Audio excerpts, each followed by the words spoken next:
नमस्कार दोस्तों, मैं हूं नीलू मिश्रा। स्वागत करती हूं आपके अपने ही चैनल भक्ति संग्रह में। आज मैं आपके लिए लेकर आई हूं शरद पूर्णिमा की कहानी। अगर आपको इसका पूरा फल प्राप्त करना है तो ये वीडियो के अंत तक बने रहें और कहानी को पूरा सुने। आखिर क्या पौराणिक कथा है शरद पूर्णिमा की, इसको मनाने के पीछे की क्या कहानी है। मान्यता है कि शरद पूर्णिमा के दिन भगवान विष्णु संग माता लक्ष्मी गरुड़ पर बैठकर पृथ्वी लोक में भ्रमण करते हैं। ऐसे में जो भी आज व्रत रखते हैं उन भक्तों पर माता अपनी कृपा बरसाती है। तो चलिए आइए वीडियो की शुरुआत करते हैं। शरद की भीनी भीनी ठंड में श्रद्धालु अपने परिवारजनों के साथ शरद की पूर्णिमा को उत्साह से मनाते हैं। मान्यता है कि इस दिन 12 बजे चंद्रमा से अमृत गिरता है और चंद्रमा के इस आशीर्वाद को पाने के लिए खीर अथवा मेवे वाला दूध बनाकर घर की छत पर रखा जाता है, जिसके चारों तरफ परिवारजन बैठकर भजन करते हैं। रात्रि 12 बजे के बाद चंद्रमा की पूजा की जाती है और खीर प्रसाद के रूप में ग्रहण की जाती है। शरद पूर्णिमा की क्या कहानी है, कई लोगों के मन में जानने की इच्छा होती होगी। तो आइए कहानी को आगे बढ़ाते हैं। एक पौराणिक और प्रचलित कथा के अनुसार एक बार गांव में एक व्यापारी रहा करता था, जो व्यापार के मामले में बहुत ही निपुण था। गांव के सभी लोग व्यापारी की बहुत प्रशंसा किया करते थे और उससे ही व्यापार की सभी वस्तुएं खरीदा करते थे। उस व्यापारी की 2 बेटियां थीं। वह अपनी बेटियों से बहुत प्रेम किया करता था। उनके लालन पालन में भी कोई कमी नहीं होने देता था। धीरे धीरे जब व्यापारी की दोनों बेटियां बड़ी हो गईं, तब उस व्यापारी ने अपनी दोनों बेटियों का विवाह बड़ी धूमधाम से किया। अपनी दोनों बेटियों की शादी अच्छे अच्छे परिवारों में की।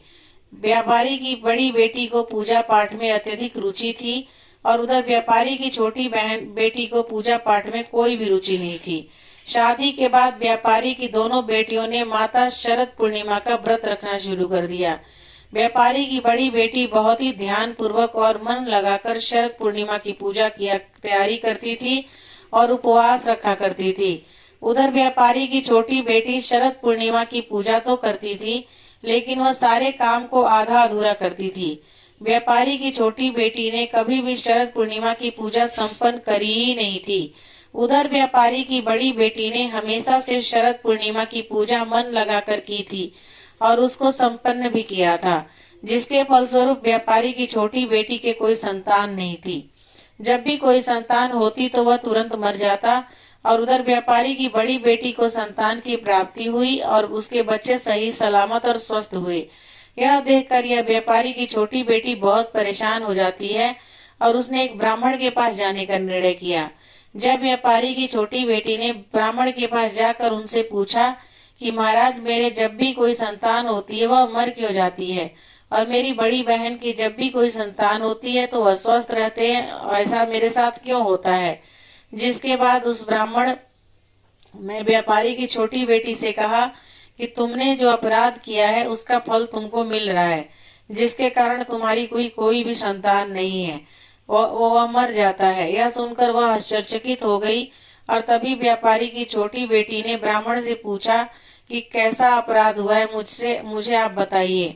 तब ब्राह्मण ने व्यापारी की छोटी बेटी को बताया कि तुमने कभी भी शरद पूर्णिमा का व्रत और उनकी पूजा पूरी नहीं की, उसको हमेशा आधा अधूरा छोड़कर खत्म किया है, जिसके कारण तुमको यह कष्ट झेलना पड़ रहा है। जिसके बाद व्यापारी की छोटी बेटी ने ब्राह्मण से इसका उपाय पूछा। तब उस ब्राह्मण व्यापारी की छोटी बेटी से कहा कि तुम एक बार फिर से शरद पूर्णिमा का व्रत करना शुरू कर दो और इस बार उनकी पूजा पूरी करना।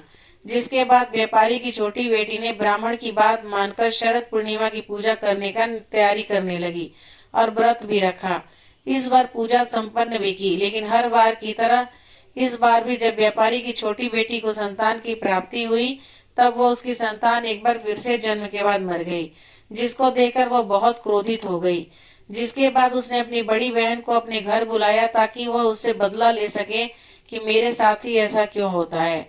जिसके लिए व्यापारी की छोटी बेटी ने एक पाटे में अपने मरे हुए बेटे को लिटा दिया और उसके ऊपर से एक चादर से उसको डाल दिया, जिससे वह दिखे नहीं, और अपनी बड़ी बहन को अपने घर बुला लिया। जिसके बाद व्यापारी की छोटी बेटी ने अपनी बड़ी बहन को उसी पाटे पर बैठने के लिए कहा जिसमें उसका मरा हुआ बच्चा लेटा था।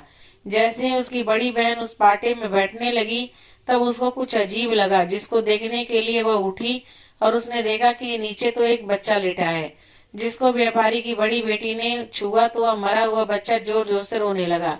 जिसके बाद व्यापारी की बड़ी बेटी ने अपनी छोटी बहन से कहा कि तुम मुझसे क्या करवाने जा रही थी, अभी तो मुझसे अपने बच्चे की मृत्यु करवा देती और मैं कितना बड़ा अपराध कर देती। जिसके बाद उसकी छोटी बहन ने अपनी बड़ी बहन को बताया कि यह बच्चा तो पहले से ही मर चुका था, लेकिन जैसे ही तुमने इस बच्चे को छुआ हुआ पुनः जीवित हो गया। तुमने मेरे बच्चे को नया जीवन दान दिया है।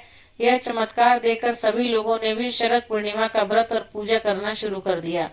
शरद पूर्णिमा को अधिकतर उत्तर भारत में रहने वाले लोग मनाते हैं और जब अश्विन की पूर्णिमा होती है तो उससे ही सभी लोग शरद पूर्णिमा कहते हैं। इस दिन भगवान श्री कृष्ण ने अपनी गोपियों के साथ रासलीला की थी। शरद पूर्णिमा के दिन सभी लोगों को चंद्रमा को देखना चाहिए, क्योंकि उस दिन चंद्रमा अपनी 16 कलाओं में विराजमान होते हैं।